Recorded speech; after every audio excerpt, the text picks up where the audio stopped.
Mezete bobo ase koyiburishije mwa uratangaza iki se mwa shani iki gihe nyine mbase tugirane pfa mwana munagiye kwareba nyine uyu munsi ndadisturbing abaneighbor banje bananiwe ko mbona ibintu byose byabaye uruvange ndarira ndigonga nkarira nawamoza amarira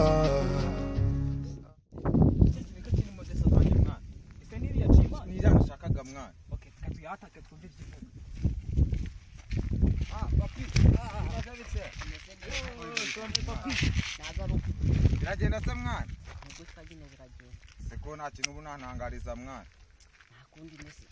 se mwana ukambaye ko utari bwa medesa zanjye nta kintu mfite iki giti kimfashe mwana tuvugane gato mwana ambwiye ko utari bwanyishyuze nta kintu mfite rwose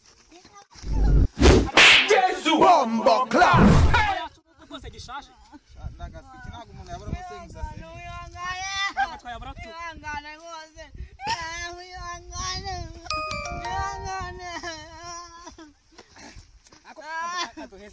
kibonye atubuko ko banjyaniye kenshi kubira by'abandi nariye koko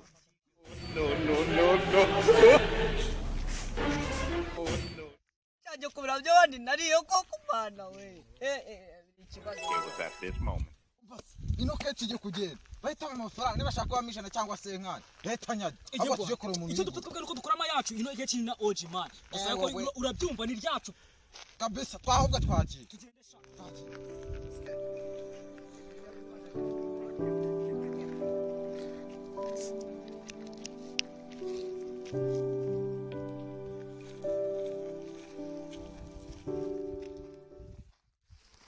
Salama boss.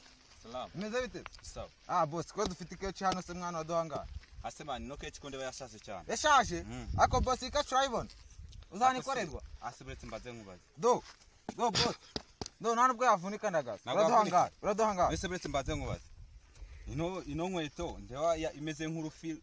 Ndabona igifi cyo mu mazi cyasamye. Aya boss sindakibona koko gisenye naho. Nahuze. Uzaze mbaze nje kwakwera kure ukuntu ameze byose ndebe. Ako boss ino nkweto yavuye muri Amerika rwose. Do. Munyerekere mwana. ariko iyi kechi urayisi mwana iyi kechi Ndayibona ni zimwe namba 1 oji urumva ni imbero ya mbere zimwe zikorerwa he muri Amerika Ase ko muri Amerika ariko nako njyanjayo. Mwese mbaze mbabaza. Murifuza ngaho ubundi bura.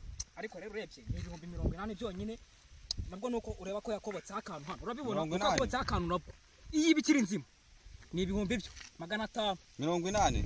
Ako aho inze wahamaze.